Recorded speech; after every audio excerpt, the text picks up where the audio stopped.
Penny Simpson. And Kimberly Holcomb. From Purposeful Decision, Women's Self-Defense.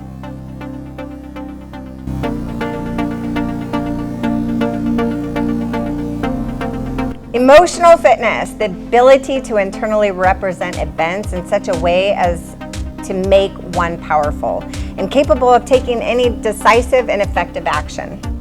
The master key, internal representation. Emotional fitness is where the fear factor comes into play. It's about fear versus anxiety. Fear is our friend, and we're gonna have to have a fear moment here. It's unavoidable. The question here is the moment that the fear moment hits, what comes next?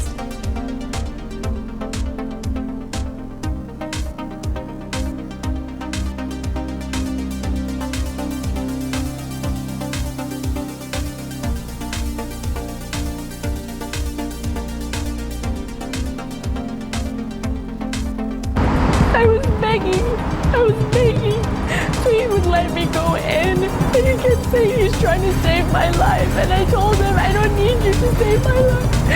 Just let me go home.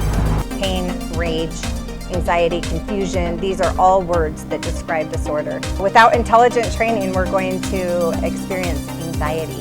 Even with really good training on the mat, you're going to have at least a little bit of anxiety. So be clear with your intention.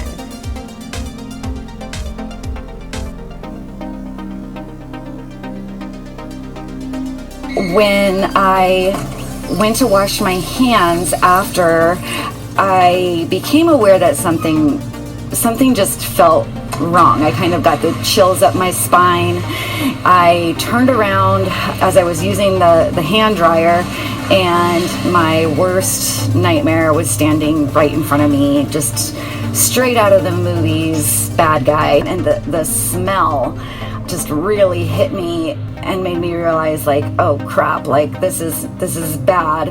And this was all in split seconds, and he threw me to the ground, and just the first thing out of my mouth, I was just like, not today, motherfucker. I mean, my number one objective at this point is to not be raped, and I'm willing to die in order to prevent that from happening.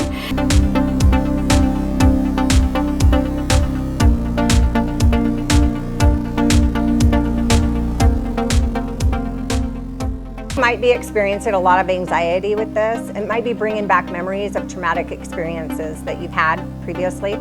Remember, courage is to move forward. The root word for emotion means to move away. If your anxiety is extreme, this may not be the best exercise to begin your self-defense journey.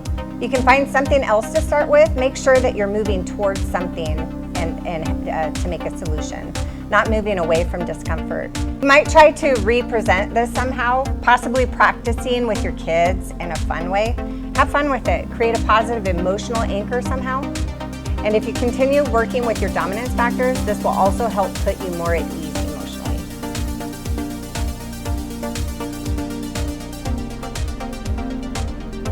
The problem that we're going to give you to solve today is that she has her knees high up here. This is where our shimmying or our shuffling really comes into play.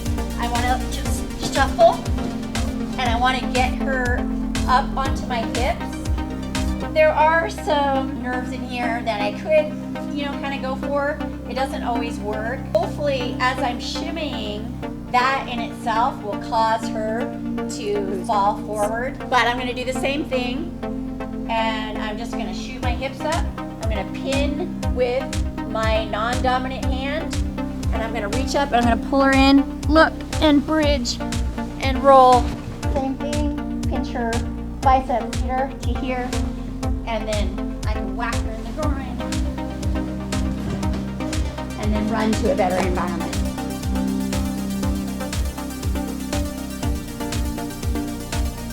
This time, I call this the bucking bronco. It's like she's sitting upright here like this. And I'm on your hips. Yeah, that's a good thing to have you on my hips. So I shoot my hips up, and she kind of just does this kind of thing. If I shoot my hips up and it's not enough, the more aggressive I am at shooting my hips up, more likely she's gonna fall forward. But sometimes if I need a little help, I just take my knee and I'm just gonna hit her in the back. And if she's not already reaching, usually She may be reaching or she may not by this point, but I'm just gonna do that same motion to just keep it the same. So she's sitting upright, she's doing the buck and Brocco thing, and I might just, get it to here, in her biceps. Bam. Today we're just training intelligently. You can see how the fitnesses are kind of lining up in order, because if I'm working on my perceptual fitness, working with my dominant factors, that helps me emotionally. And then if I have a spiritual conviction that that what I'm doing is right, then that's going to keep me from hesitating, and that's going to alleviate any sort of emotional baggage that might be slowing me down.